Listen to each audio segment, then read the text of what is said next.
living your best life means. Living my life in the key of C, to borrow from Stevie Wonder, which is living a life of balance across all the many parts of my life. 1, 2, 3. Let's go!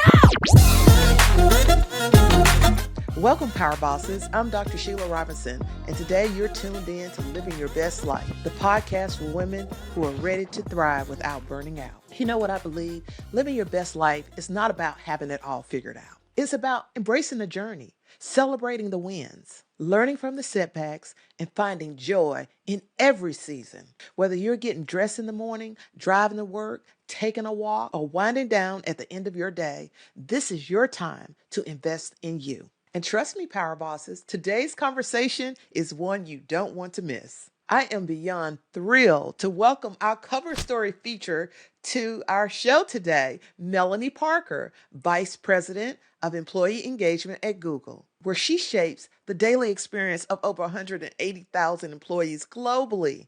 But here's what makes Melonie the perfect guest for our community. Her journey is not about perfection. It's about perseverance, pivoting, and showing up her authentic self. From starting out at the grocery store at age 15 to navigating the challenges of being a single mom, raising 3 kids while building her career, to now leading with colleagues who consider her an electric presence. Who says we can't have it all and live with joy while doing it? So let's go. Melonie, welcome to Living Your Best Life.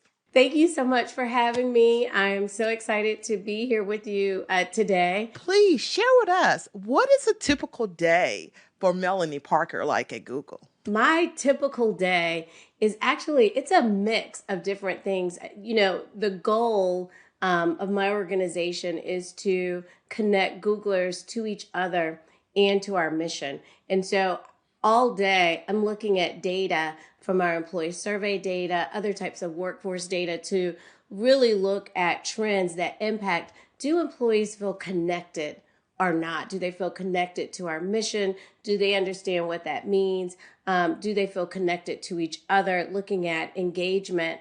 And then I'm looking externally at our external partners as well. And how are we growing with our partners and linking arms with our partners where we have joint goals and really looking towards that outcome.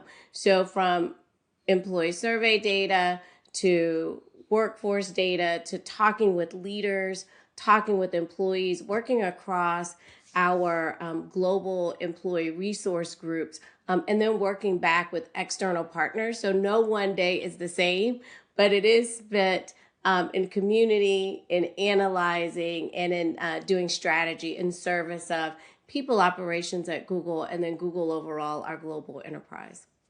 That's outstanding.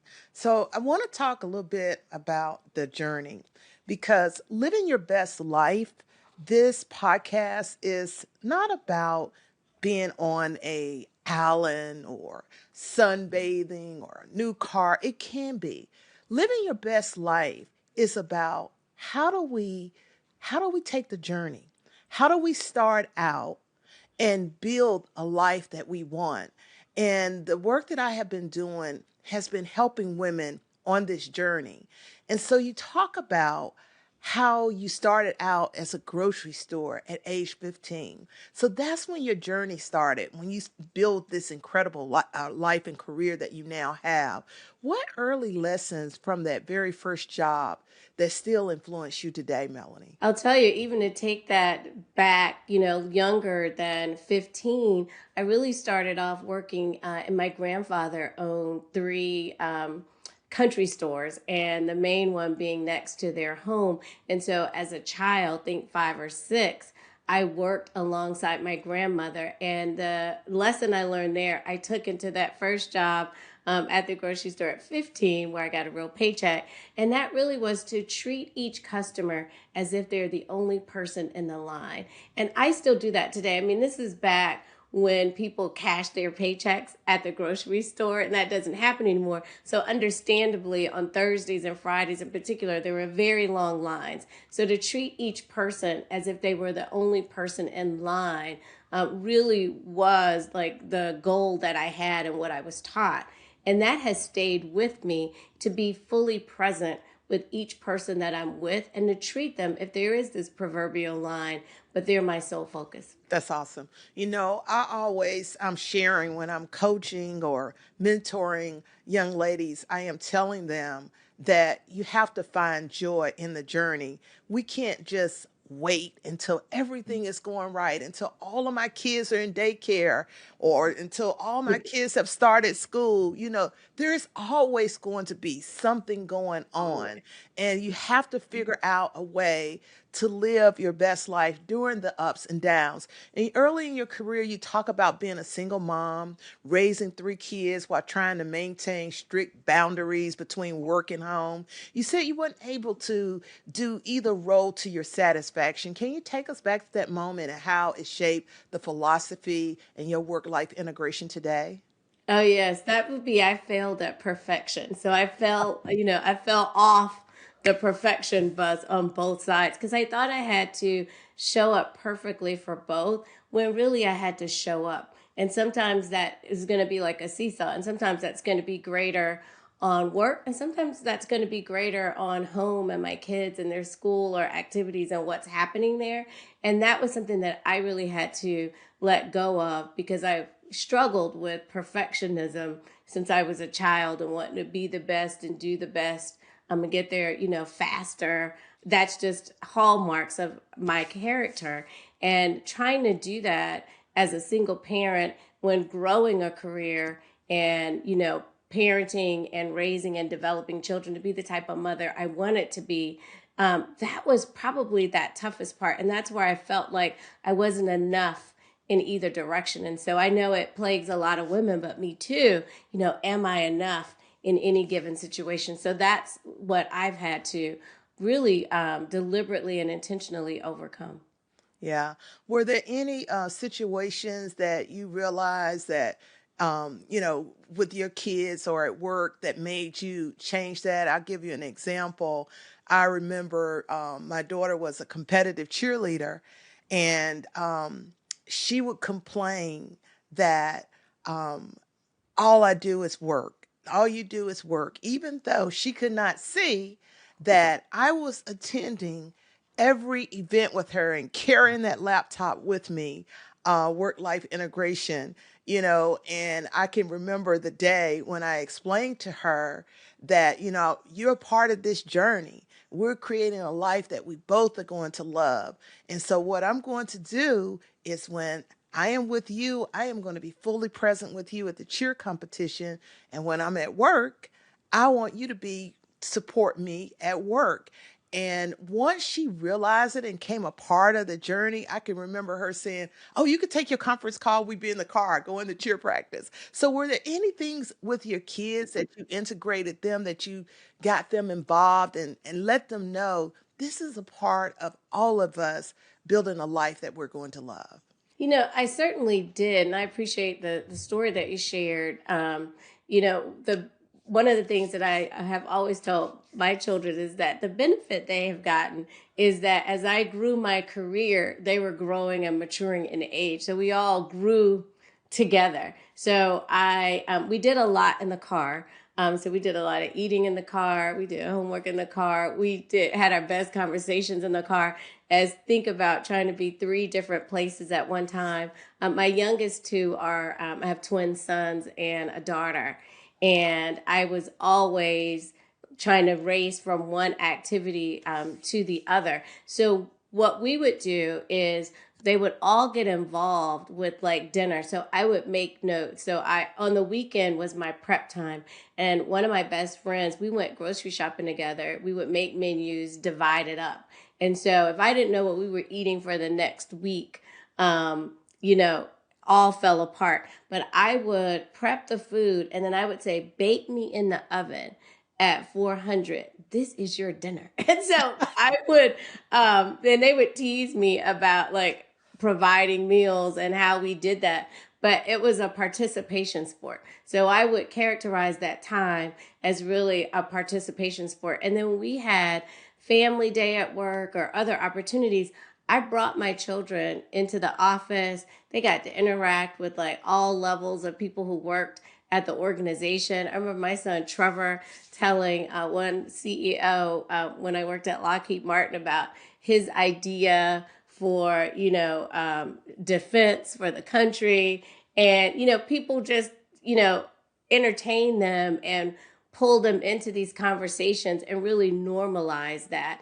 Where I think I went too far, one day I heard one of the twins saying, my mom works, and he put that on a pedestal and put it on a pedestal above moms that didn't work. And I said, no, no, no.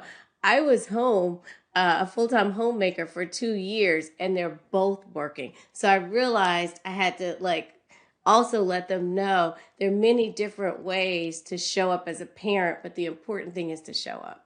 That is awesome. That is awesome. And I can just hear the joy and the fun in, the prepping the meals, the using the friends. And as we speak to our audience today, I encourage you all to utilize your resources. When you're building a life and you're trying to, work and family, utilize your resources, your friends, make it fun.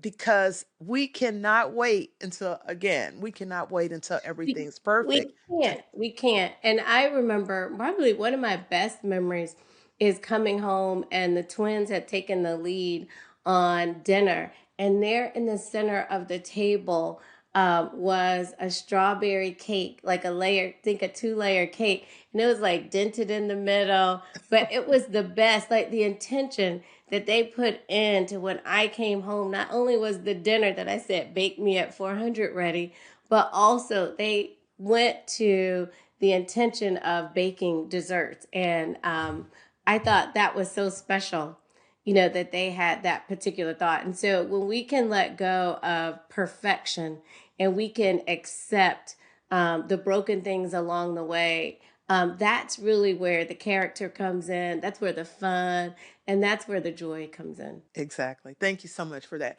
We're talking about, I think that you are one of the most successful leaders that I've had the opportunity to cross paths with. So you referenced Roosevelt's "man in the arena" quote as something that deeply resonates with you. What is this quote, and how does it guide your leadership? I would love to share it with you. It's a little bit long, but it says, "It's not the critic who counts, not the man who points out how the strong man stumbles or where the doer of deeds could have done them better. The credit belongs to the man who is actually in the arena, whose face is marred by dust and sweat and blood, who strives valiantly, who errs, who comes short again and again, because there is no effort without error and shortcoming. But who does actually strive to do the deeds? Who knows great enthusiasm, the great devotion, who spends himself in a worthy cause, who at the best knows in the end the triumph of high achievement, and who at the worst, if he fails, at least he fails while daring greatly, so that his place shall never be with those cold and timid souls who neither know victory or defeat." So Wow. I love that quote. It is actually the basis of Brene Brown's book, Dare Greatly. That title is based on this book, but it speaks to getting in the arena, being full participation, and not the critic who's the spectator. And whether we win or we lose, we're still gaining through both. There the times, Sheila, that I have stumbled, the times that I have had great failures, I have had the greatest lessons, and I've come out of those stronger. Yeah. And that's the thing about it. What I'm hearing and what you're sharing is that success doesn't come from the sidelines. You got to be in the arena. You have to. You got to be in there, and you got to keep it going. So, this is what I love about the work that we get to do today when we're mentoring, supporting, and developing leaders along the way and helping individuals cross those glass and cement ceilings, which you so gracefully did. But you talked about when you were at Lockheed Martin that someone told you that you had to advance by outworking everyone and that people would invite you to networking events, something like that. I want to make sure I get it correct. But you always politely decline, Melonie. What made you realize the value of networking, and how did you change that to crash your cement ceiling? I was raised by my parents to be better, smarter, faster, and that I had to do it that way just to compete at average, that it really was about how fast I worked and what my achievements were. And I actually took that into the workplace. And my parents, they gave me everything they had because they wanted my brother and I to have a life different or better than the one life that they had. So my brother and I are first generation college. So no one ever talked to me about the power of networking. And I actually saw that as something like frivolous and, of the limited time I had, why would I spend that on networking? And it was a woman, a mentor at work, who told me that if I didn't start, taking advantage of the networking opportunities, that they were going to stop coming, but it was holding me back. And she invited me to a cookie exchange party at the holiday time, where you have to bake cookies and everybody brings a set and you go home with like dozens of cookies because you sampled from everybody else's. And I said, no, I'm not going to come. And she said, no, you have to come, just trust me. And I trusted her, and I did go to that cookie party. I didn't bake the cookies.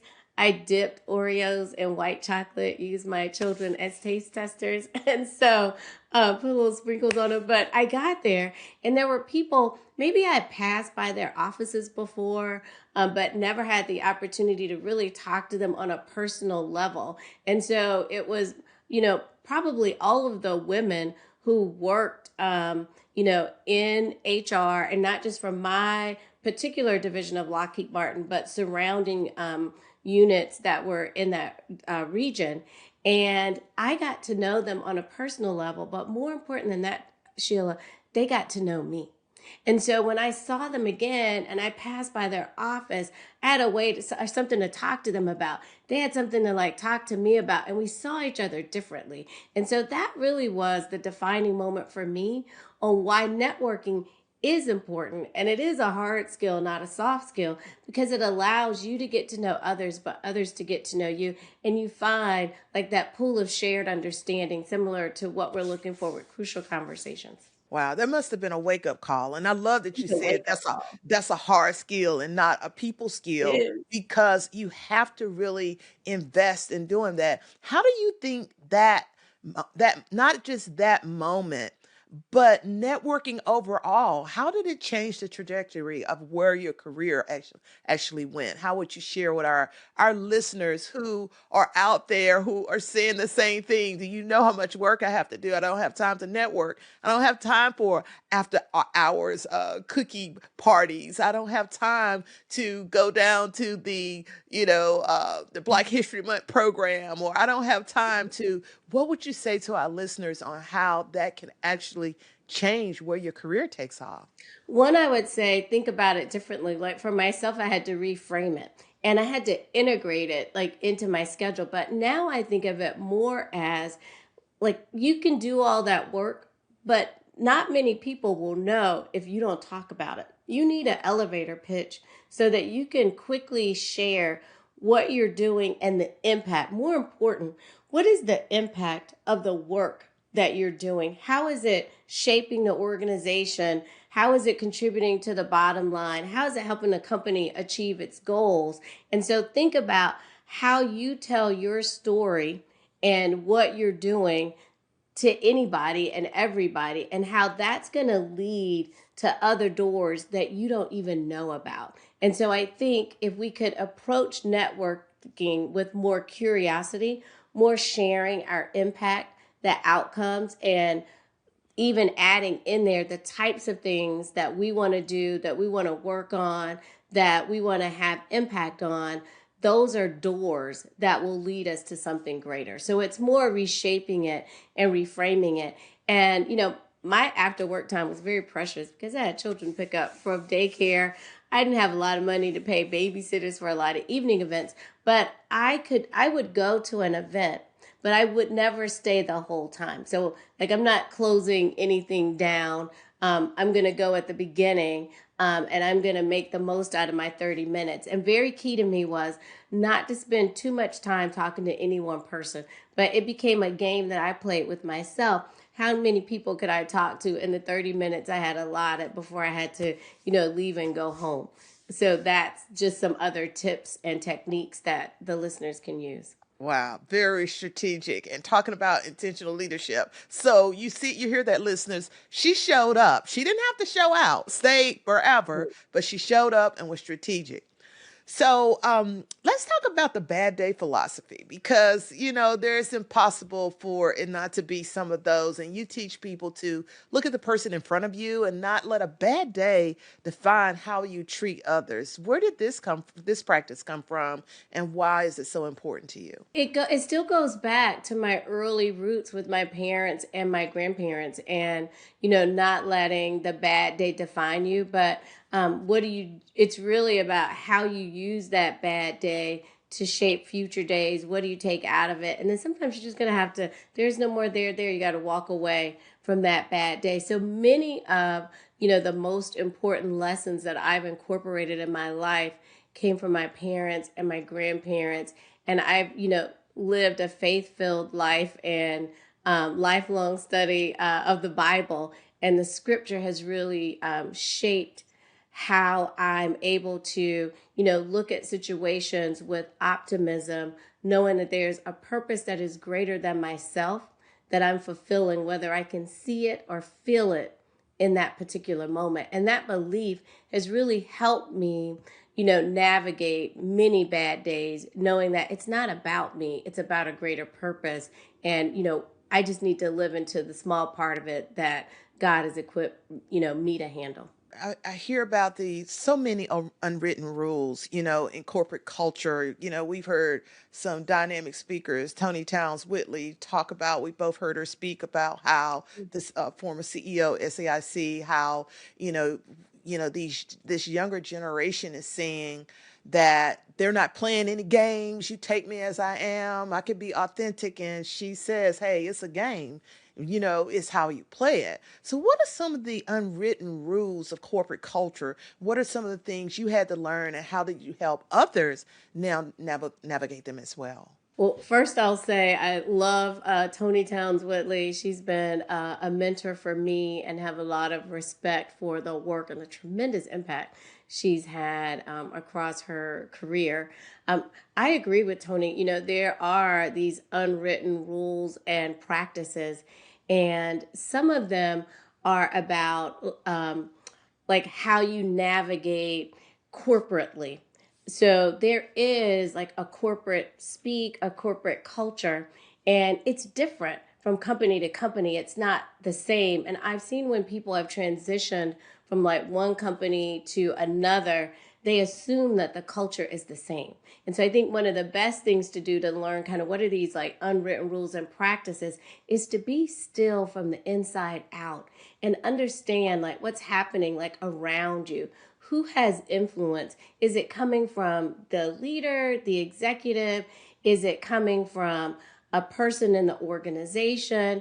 Who's communicating those decisions? And then how are people showing up in response to that? Like really being attuned is the word that I would use to what's happening in that environment. And then this is where mentoring is important. You need more than one mentor, you need several, and then check your assumptions with other people.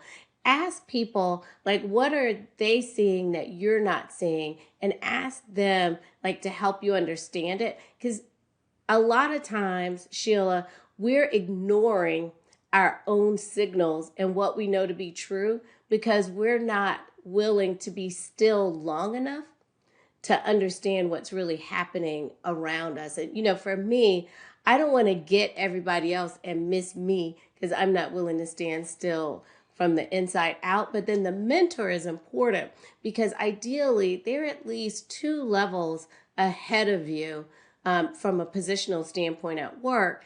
And they're able to see things that you can't see because they're in meetings you're not in, they're in places you're not in, they're in strategies and conversations that you're not a part of, so they can see broader than you can see.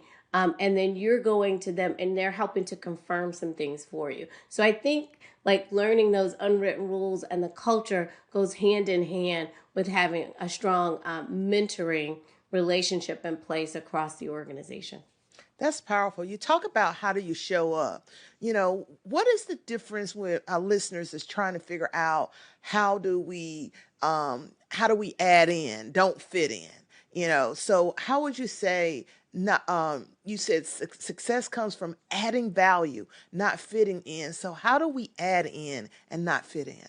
So adding in is really thinking about what I said earlier, like what does value mean in that organization? And so it probably doesn't look like your hand is raised, in every meeting and that you have a comment for every single thing. That's just like showing up and trying to fit in and not saying, see me, I'm here, I'm here.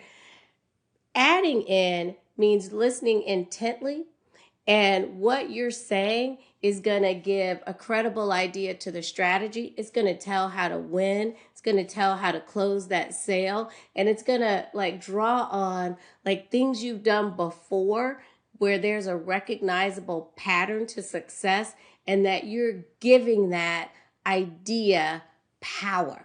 And it's going to impact the bottom line of what's needed, and it's going to make a move. But in order to do that, you can't speak up on everything. You have to speak up on the things where you have an expertise and it has a value.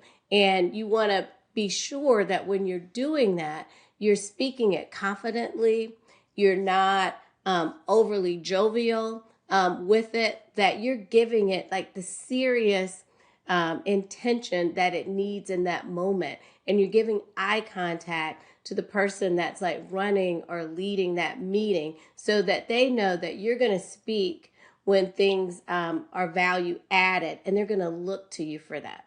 And a good moniker, if you're doing that or not, is once you put that idea out there, like how are people responding to that? Are they asking you for more information? Do they want to know how to do that? Is there follow-up afterwards about that idea? And then you could check in for understanding. Like, was this helpful?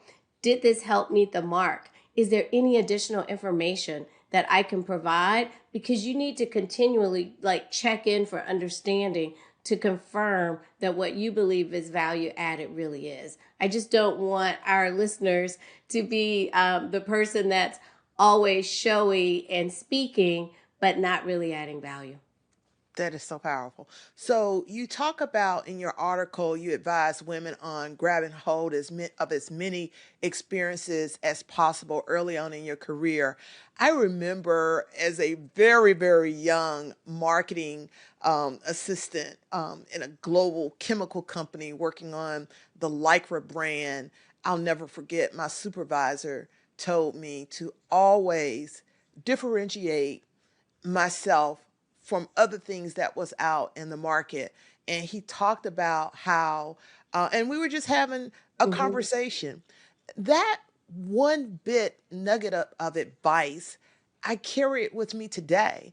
And that's true. It's just like when you are going to get a job, or everybody doesn't want the exact same thing. And so just that nugget was something I held on early in my career that has carried over. And there's so many others we can think of. Does any come to mind for you?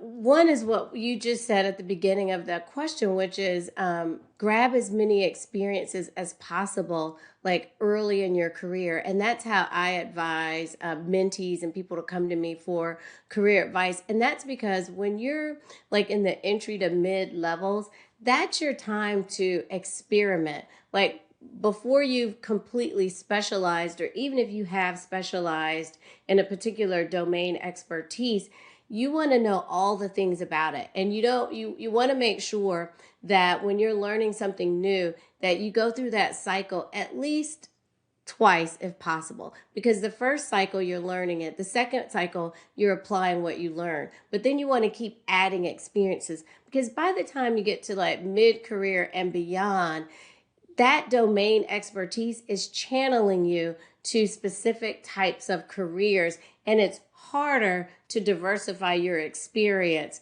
once you get closer to the executive level. At the executive level, what you're really trading on at that point is really leadership. Like, if you're a great leader and a great executive, and you can motivate and develop others, and you can develop strategy and lead people towards that, you can take that into almost any situation. But the experiences that you need to shape that and to refine your knowledge are things you're going to get much earlier in your career. And you need to know, what are the things you like and what are the things you don't like. And those only come by experience. That's awesome. I've always heard that great leaders, they are more concerned with their team's development and the people that they're developing than their own leadership journey. That's when you know that you are a Yes. great leader. And I hear that. I hear how you care about your team and your staff. I want to pull out a quote from the article where it talks about Marion Croak, Google's Mhm. VP of engineering. She praised you, and she said you're exceptionally high level of emotional intelligence and ability to show deep compassion and understanding. And in tech, these aren't always the traits that get celebrated. How do you lead with empathy and decision making at over 100, managing over 180,000 employees globally? I center humanity.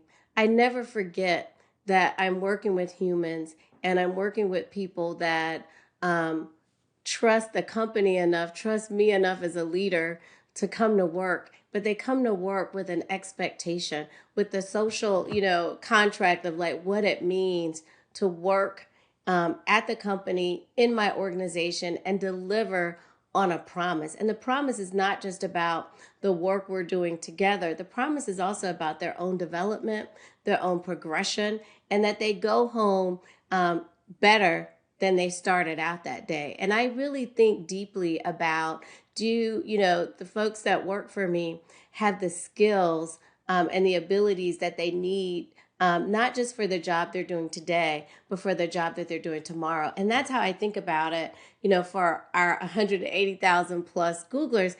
I'm thinking about like the life cycle of what it means to be a Googler, and whether you're just onboarding or you're in the progression part or even the offboarding part of that. Like, there are moments that matter deeply in each of those phases of life cycle. And I want to make sure that we can hone in on what those are and make those experiences even richer and better. Outstanding.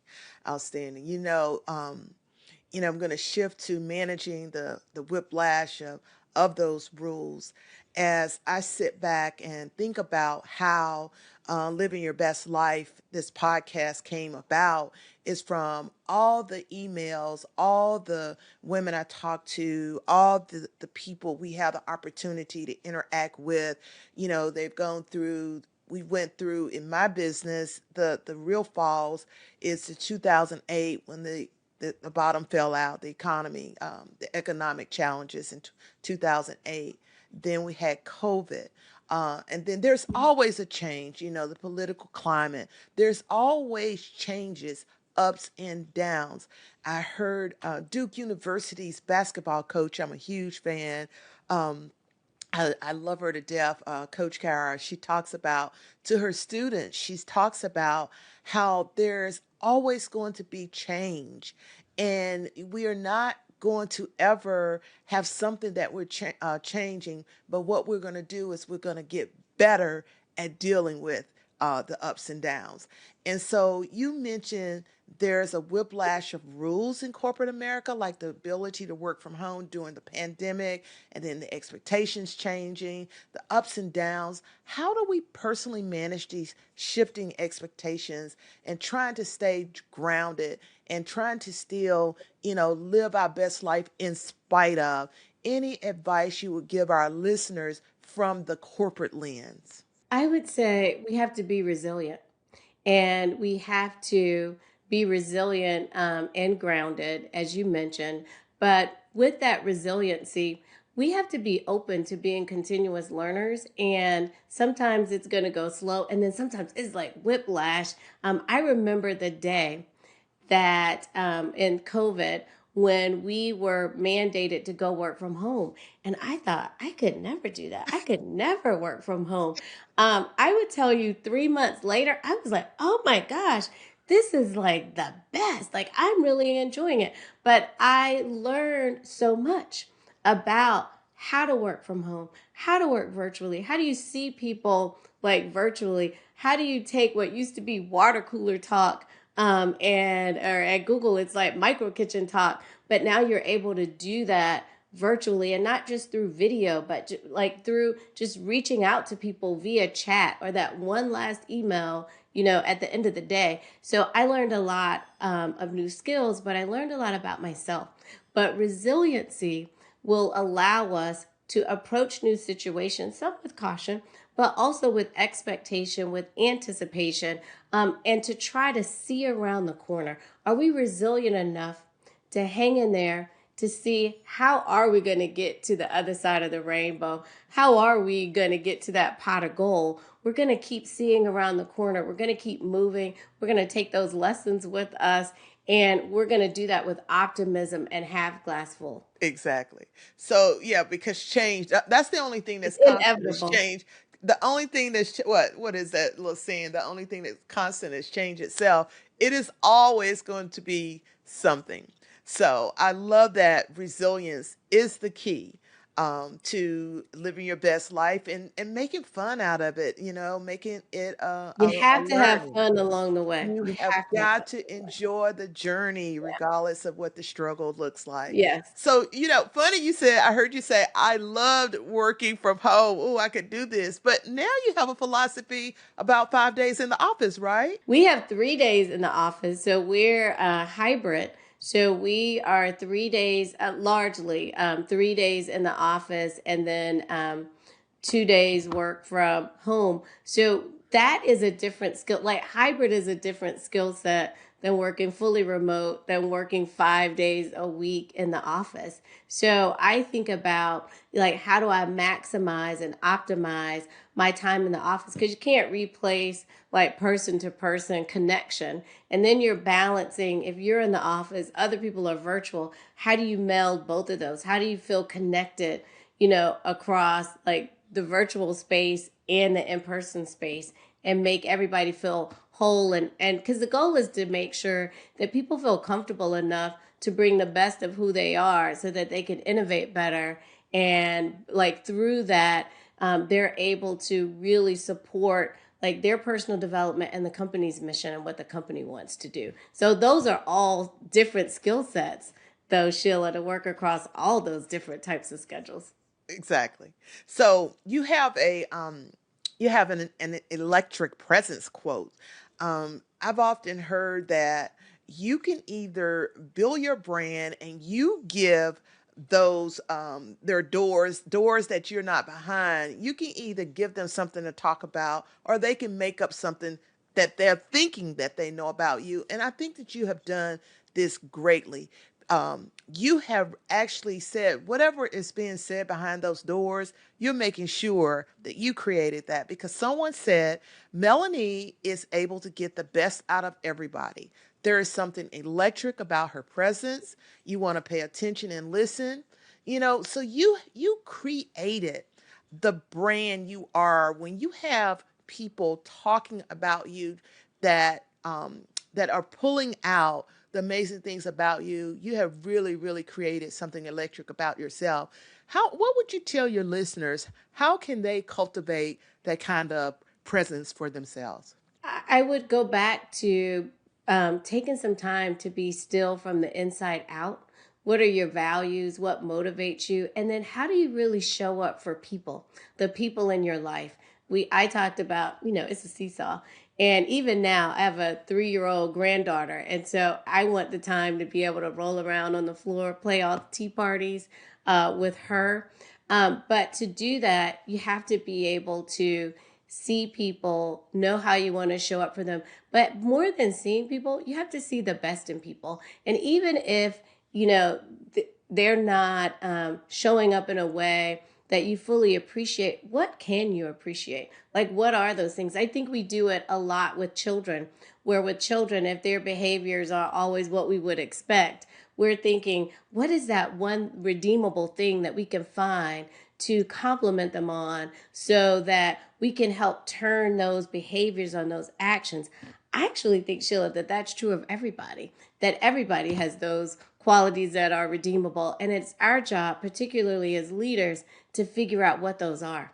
And to help people make the choices that are best suited for them. So it goes back to being still from the inside out, knowing what's most important for you, and then certainly centering humanity, and never seeing people as just like a number on a balance sheet, but for the humanity that they bring and what they have to offer. Well, Melonie, you have truly created a life that you love, from working 15 years starting out working at 15 years old to now rolling around on the floor with your 3-year-old My granddaughter. best life. Okay, you truly have created your best life. And to our listeners, you can hear from her journey that it has not been all a day in the park. It has truly been about the intentional leadership, her strategy, the person that she is, her beliefs and her faith. And I can learn from many of the things even today. So I know that our listeners will be able to learn from you. I want to ask you one final advice question. If you could go back and give your younger self, that single mom struggling to balance it all, what piece of advice would that be? I would say life is not about perfection. It's about, the crumbs on the floor, the messiness. Like, life is like spaghetti, and all is there together. And like, make the best of what you have in the moment, and that striving for perfection is futile, and you'll miss out on your best life. Melonie, thank you so much for this incredible conversation. You've given our listeners so much to think about, from embracing work-life integration over balance to the power of networking, to leading with empathy at scale. Power bosses, if you're listening today and feeling inspired, here's your call to action. Identify one networking opportunity that you've been declining and give it a yes. Find one mentor who can help you see around the corner. And remember Melonie's words, you don't have to fit in, you need to add in. Melonie, thank you for being such a powerful role model of intentional leadership. We're so grateful for your time today. Thank you for living your best life. Subscribe for more episodes that will help you thrive and live like a power boss. You can also listen to Living Your Best Life on all major podcast platforms. Share with others in your life and visit lyblpodcast.com.